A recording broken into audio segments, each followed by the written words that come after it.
This is episode 87 of Standing Out. Standing Out is a remarkable interview-style podcast with the intention to highlight women and men making outstanding contributions in their field. This podcast is generously sponsored by Meet Jointly. Across the country, there are small businesses just starting to scale, get distribution, and launch in national retailers. They all share one really big challenge, reaching new customers and growing their brand on a shoestring budget.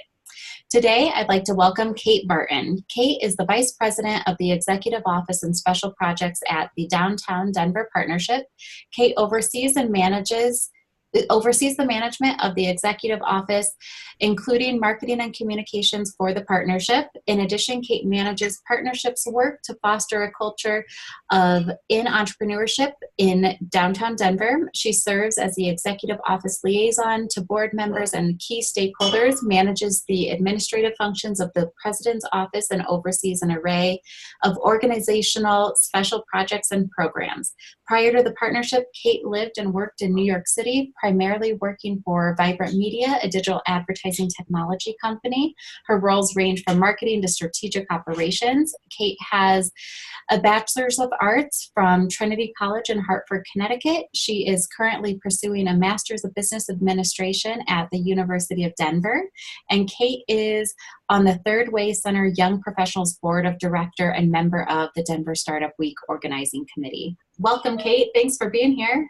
Thanks for having me. This is fun. What brought you from New York to Denver?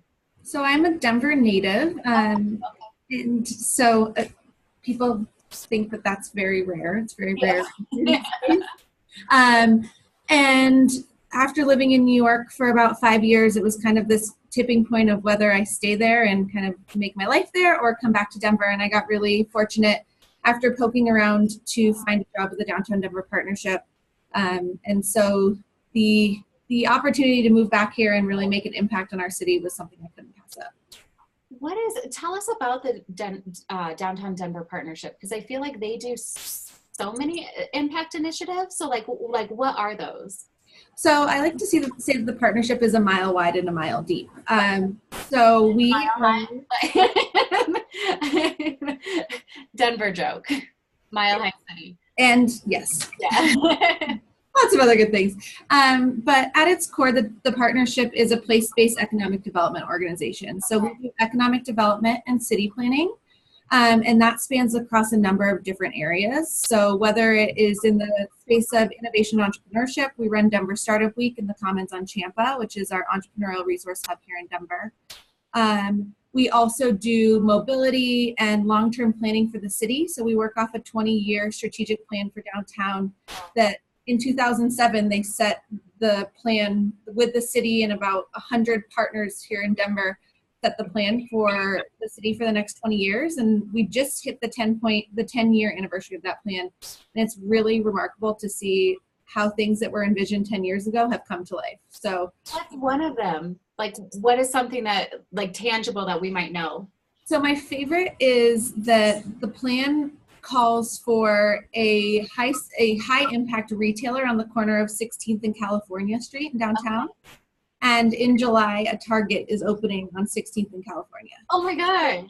These are things that people envisioned 10 years ago and are actually happening. Something else that is super cool in the plan calls for a nationally recognized conference on entrepreneurship. And you fast forward to now, and we're entering into our 7th year of Denver Startup Week, which last year we had almost 19,000 people attend. So incredible. It never existed 10 years ago are coming to life, and it's really through strategic planning and thoughtful execution. And 19,000 people for that. I was there. It was, and I've been there a few years now. It was a really incredible event. And I think what's interesting is, yes, it's Denver Startup Week, but people come from all over. Like, I was talking with one woman, I think she was from Michigan. I'm like, how'd you hear about Denver Startup Week? Like, I always thought it was this tiny little local thing, and it's not. It's really incredible, the draw. It's been so fun to see over the last several years. So I've been involved in Startup Week. This is going into my 5th year. Okay. And it's been really fun to see that change from, the focus has widened so much. We have our maker track, which shows all of these different pieces. We have our design track. So we're starting to show broader industry. And then last year we had people represented from 48 states, Wow. states around the United States as well as internationally. So I think it's really, really cool to see that this is just so happens to be an event that happens in Denver, but it's way further reaching. Right. That is really cool. I love that what you do shows that tangible impact, right? It's not just an idea or a feeling. It's like, wait, no, there were 19,000 people here, or there's a Target on the corner. That's really cool. It's great. This morning we actually had our State of Downtown Denver. So every year we release a report that shows the impact of development, retail, mobility, transportation, education in our city. And I think something really interesting is so our tech sector is growing. It's out of control. We have $2.3 billion of investment planned or in the pipeline in Denver. And to the tech sector, there were 101 companies founded in Denver in the last year. And the tech sector is representative 74% growth since 2010. Is that crazy? Oh my gosh, that's crazy. What is it about Denver, and I don't know how to word the question, what is it about Denver that attracts the tech sector, or what is it that fosters technology companies? Like, I feel like we're doing something really right. What is it? It's like the special sauce question, which is something we talk about a lot. And I think that it's a lot of things. I think you have to create a culture and a place where people are encouraged to pursue those ideas, and where so you have that to start. Yeah. I think Denver has a really great give first mentality. People are willing to, we were talking earlier about your mentorship pieces. People are willing to take their time and give back to help other people be successful. And that is a really intangible thing that helps people really start and grow businesses. Right. Obviously, talent is a huge component of that. How do we make sure we have the best talent in the city? And then I think just from a culture standpoint, we have this incredible event in Denver Startup Week. We have all of these co-working spaces that are coming in. We've kind of created this platform on which you can be successful. Yeah. And you have that kind of rubbing elbows effect. So when you're with people and the collisions that happen and help people to be inspired and pursue their ideas, I think is undeniable here. What is a harder area to impact, or like what is something on that 20-year plan that you sometimes feel like we're just not getting there as hard as we try?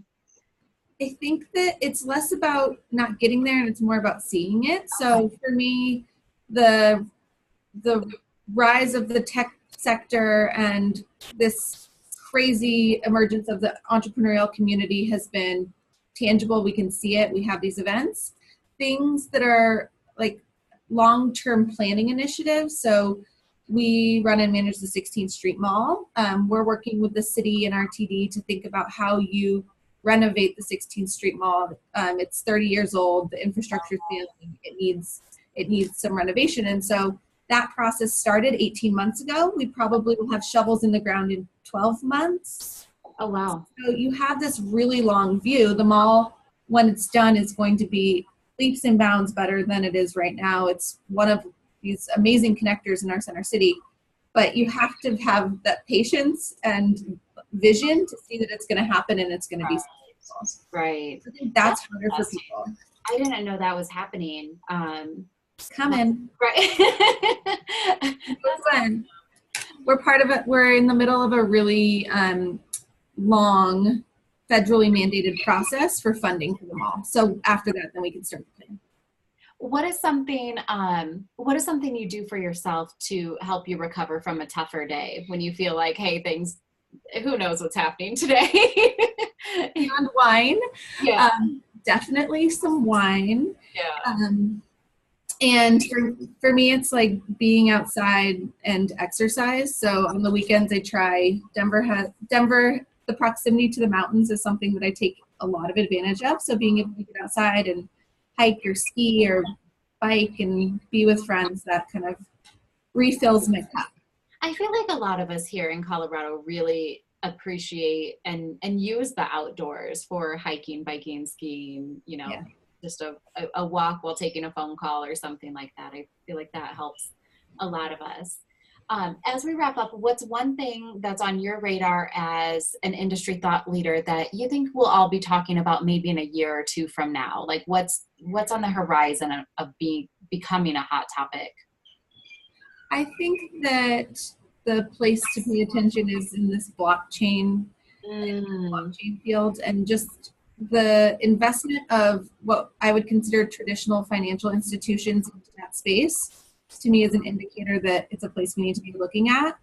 And it's not just a buzzword, or I think I heard someone say that 10 years ago, people, if you went to them and told them that they needed a website, would tell you no. And blockchain now, people are saying no, but in 10 years, we're going to look back and say, how could you? Yeah. Well, I remember I lived that. One of my first marketing jobs, I remember in about 2008 making a recommendation, hey, we should probably set up some Facebook pages.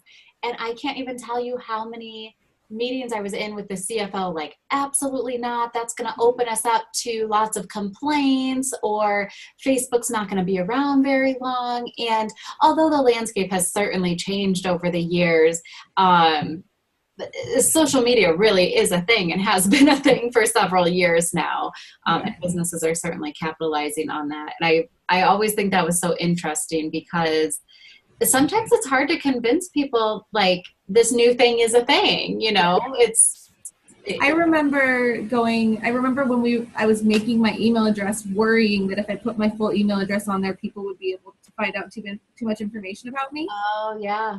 Now you think about all the data you're throwing out into the world, and it's everywhere. And every place you go, who you're friends with, where you buy things from. Yeah. Well, that's really cool. Thanks for being here, Kate. It's been fun talking to you. Thank you. Appreciate it. You're welcome.